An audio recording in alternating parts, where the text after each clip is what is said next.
I ask you about your illustrator, it's Marta Altos. Am I saying that right? I 'Cause these are believe just so. wonderful illustrations all throughout that bring the story to life. And I know that a lot of times you don't get that much say. Did you get to have any kind of conversation with her, or set her up in any kind of way for the types of illustrations you'd like? I there is a process you go through, and I've never spoken to her or met her. I believe she's lives in London. Um, and most of the conversations I've had have been through the publisher's art department. So it's not quite the back and forth you would get with a collaborator. Um, but it really worked. Like I had to kind of in the end just sort of trust Penguin and trust my illustrator, and you don't really know completely what you're going to get. I mean, they have the book, and I think she did an amazing job of it. We did for Penguin. They had a program that was called Read, Write, and Draw, I believe, where I the for illustrated books, the author would create a writing prompt. Like I think I did like a magic contest, like a throwdown sort of thing. There's if you've read the Once a Future King, there's that wizard battle near the front where Merlin battles the evil witch. And they change each other to different things. So that was my writing prompt to do a battle between two wizards, and then she gave them a drawing prompt, and Penguin put it together into a video, and she showed her journal where she created all the characters for my book, and it was just beautiful. They were all ink drawings with watercolor. So she's a great artist, and she has a great ability, I think, to capture comedy, and they feel very middle grade. I really love the illustrations. So and I love that there were so many. I mean, there's like 100 illustrations, and there's full page ones, and they're interwoven with the text. I'm super happy with the illustrations. I'm really happy that she's working on the second book. Um, and it takes longer. Like I finished the second book. I was finished with it this summer. I did a second draft, late summer, early fall, but it's still not going to come out till spring, summer 2022. And so there's a whole nother book that has to be made when she makes all those illustrations. But it's really worth it. It's so much fun to have all those illustrations, especially for I was definitely one of those kids, and I'm not ashamed to say this at all, but I liked a book with good pictures in it. It's a super fun, especially in fantasy. Like you love seeing all there's so much imagination. Like, yeah, I want to see the dragons and the ogres and all the crazy. There's a lot of crazy environments in these books. There's ice castles and dungeons and caves and all sorts of giant 100-foot tall creatures, and they go flying, and they're trapped in ice cells. So all these crazy, goofy things happen. They ride on the backs of dragons, and so it's fun. It's fun to see it all illustrated. I love that, and I'm crazy excited to see what she does for the second book.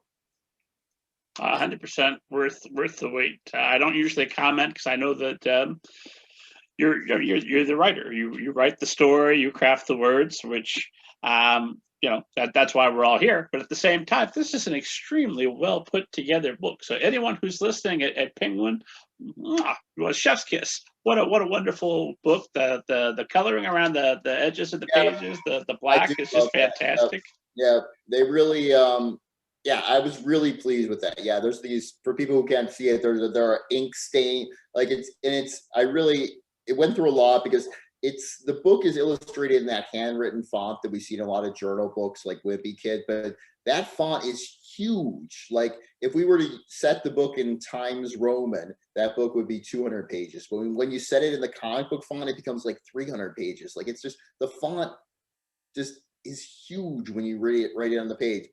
And they were like, it's gonna make your book really long. Like it looks long. It looks like it's like a 320 page book, so it looks long, and it's not a long book. It's just that font makes it big.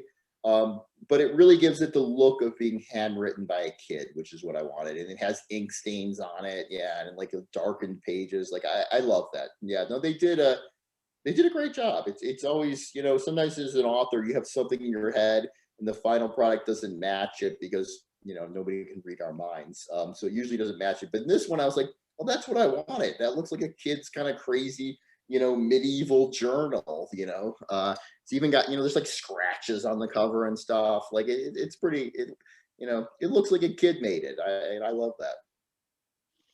Does that change how you approach the second book at all, knowing that that's going to be the style for the book? Or did you turn it in? Well, no, you said you did a second draft this summer. Yeah. So does that change your approach? Yeah, it's an interesting thought. I'd never done an illustrated book before, so I didn't really know how the process was going to work. So in my first draft of the first book, I actually, put in suggestions for all the illustrations. So I was like, we have a picture of the dragon here and a picture of this there. And I would actually come up with jokes like him, I don't know, falling in a toilet here or something. So I put in all, and that doesn't really work. They actually like the illustrator just in the art department to kind of decide how to do it. So and that made it harder for me initially to imagine what they were doing, because I was like, well, I have an idea of how I want the illustrations to look. And that's not how it always really works. I think the artist is an artist like, the writer is an artist, and they need some space to work. And I didn't realize that at first. I thought, I'm the author. It's just me. I'm going to dictate everything. Like, I'll tell you what to illustrate. And I think I was wrong. And I think, I want you to be right, but no, I don't think so. I thought I was right too, and I wasn't. That's, and I'm not above learning. And I do think I learned a lot from that. I realized, it's actually better to give these people some space. So when I wrote the second book, I didn't even bother to think about the illustrations, which is really the best way to go. Because then, we're not trying to tell somebody else how to do their art. And so in a way, as I learned to have some confidence in the process, I learned that, just write a good book and then let them create a great set of illustrations. And that's all you need to do. So I'm a little bit more relaxed about this one. I have confidence that it's gonna look amazing. And, probably in 6 or 8 months when I see the illustrations, I'll be super excited. Well, if you don't set expectations up front, you can't possibly be disappointed. Just overjoyed by the the work they've created, right? Well, why not? I've been disappointed by many things, but luckily that wasn't one of them. Yeah, the illustrations were great.